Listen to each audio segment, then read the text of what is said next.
there, Capricorns, this is Astrogirl, and thanks so much for tuning in for the first full week of February. And unfortunately, some not so great news. Mercury, the planet of communication and clear thinking, is out of phase or retrograde, and it goes out of phase or retrograde February 6 through 12 in Pisces, your third house of communication, siblings, and really, short trips. So if you're planning on going anywhere this weekend or early next week, either rebook, rethink it, or go and just be prepared for, planes, trains, and automobile type experience. Then it backtracks into Aquarius, February 13 through 28, which is your money zone. So that'll have you feeling slightly panicked.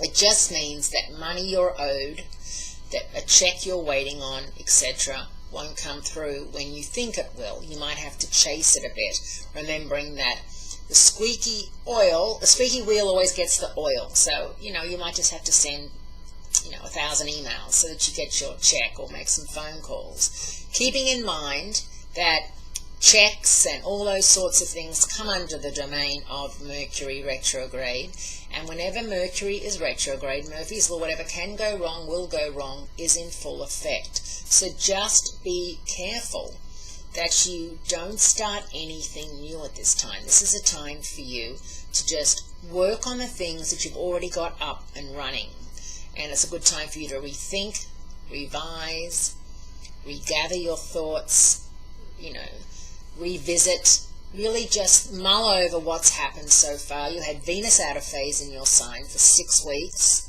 That was a trip. And get your ducks in a row so that you can make the very most of March. There's a lot to learn with Mercury retrograde. You'll see where you're headed in the wrong direction, and it'll steer you right back. Thanks for the call, Capricorns. Great speaking to you, and I do look forward to speaking to you again next week.